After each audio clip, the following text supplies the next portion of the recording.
সপ্তাহের এই দিনগুলোয় ভুল করেও ঝাঁটা কিনবেন না। জেনে নিন বাস্তুশাস্ত্রের সাবধানবাণী।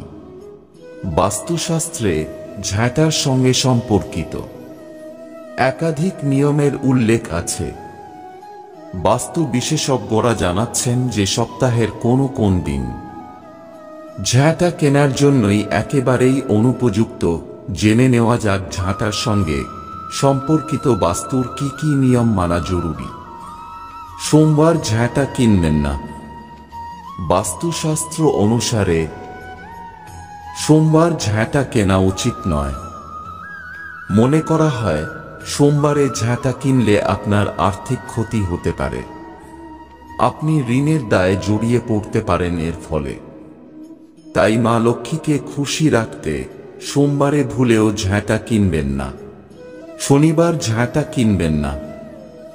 শনিবার তেল ও লোহার জিনিস কিনতে বারণ করেন জ্যোতিষবিদরা। এর পাশাপাশি শনিবারে ঝাঁটা কিনলেও আপনি মা লক্ষ্মীর আশীর্বাদ থেকে বঞ্চিত হবেন। শনিবারে ঝাঁটা কেনা শুভ নয় বলে জানাচ্ছেন বাস্তুবিদরা। এর ফলে আপনি শনি ঠাকুরের রোষের মুখেও পড়তে পারেন। জীবনে দুর্ভাগ্য এড়াতে চাইলে তাই শনিবার ভুলেও ঝাঁটা কিনবেন না। ঝাঁটা কেনার শুভ সময়। বাড়িতে ঝাঁটা কেনার প্রয়োজন হলে তা শুক্রবার বা মঙ্গলবার কিনুন। এর ফলে মা লক্ষ্মীর আশীর্বাদ আপনার উপর থাকবে এবং সৌভাগ্য মজবুত হবে। শুক্রবার ও মঙ্গলবার ছাড়া ধনতেরস দীপাবলিতেও ঝাঁটা কিনলে আর্থিক সমৃদ্ধি লাভ করা যায়। পঞ্চকে ঝাঁটা কিনবেন না। প্রতি মাসে 5 দিন ধরে পঞ্চক চলে। এই সময়টাও ঝাঁটা কেনার জন্য অনুপযুক্ত, কারণ পঞ্চক হল অশুভ সময়।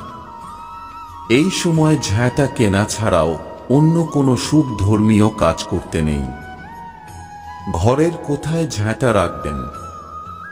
বাস্তুশাস্ত্র অনুসারে ঘরের উত্তর পশ্চিম বা পশ্চিম দিকে ঝাঁটা রাখুন। এর ফলে পজিটিভ এনার্জি আপনার জীবনে প্রবাহিত হয়। বাড়ির উত্তর পূর্ব বা দক্ষিণ পূর্ব দিকে ভুলেও ঝাঁটা রাখবেন না। অনেকেই বাড়িতে যেখানে ডাস্টবিন রাখেন সেখানে ঝাঁটা রেখে দেন। এটাও অত্যন্ত ভুল কাজ। সঠিক স্থানে সঠিকভাবে ঝাঁটা রাখলে তবেই তার শুভ প্রভাব আপনি লাভ করতে পারবেন।